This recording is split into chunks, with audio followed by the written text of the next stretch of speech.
The Queen Consort has been among those paying tribute to the presenter and entertainer Paul O'Grady, who's died at the age of 67. His husband says he died unexpectedly but peacefully last night. Sir Elton John thanked him for all the joy he brought into the world. Our entertainment correspondent Colin Patterson looks back at his life. Good evening. Look at this T-shirt, Lil, dead common. The brilliance of Paul O'Grady. He may have broken through with a radical subversive drag act, but ended up being trusted with such cosy institutions as Blankety Blank, an ITV tea time show and a Sunday afternoon slot on Radio 2. And he was even loved by royalty. Last year, the Queen Consort appeared on his programme For the Love of Dogs in a special celebration of the Battersea Dogs and Cats Home.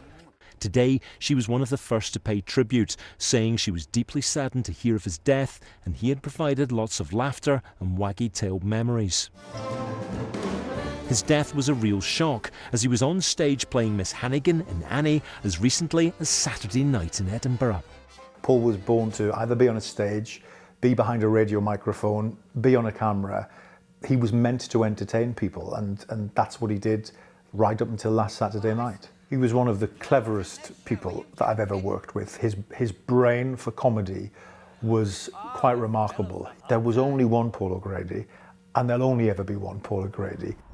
This is where Paul O'Grady grew up, Hollygrove in Birkenhead on the Wirral. And in the centre of the town, people were still coming to terms with the news. Can't believe it, you know, everyone around here, you know. Everyone in Birkenhead has got something to say about how he'd be so missed. He was down to earth, he was the man of the people, and he just loved animals, didn't he? And I think that's what it was. That Battersea programme was amazing. Yeah, he was a lovely, lovely man. He'd be sadly missed.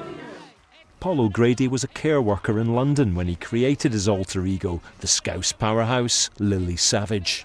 He was still a prominent gay rights activist and inspired a whole new generation of drag queens. I remember watching Paul O'Grady as a kid, yes, and as a young gay boy, to sit there and see something of yourself on television.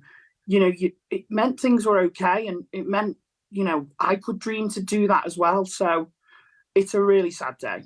He broadcast his final Radio 2 show after 14 years last August and signed off in the manner which made him so loved by many. So you look after yourselves, yeah? Stay safe and well. Ta-ra, everyone. The entertainer Paul O'Grady, who's died at the age of 67.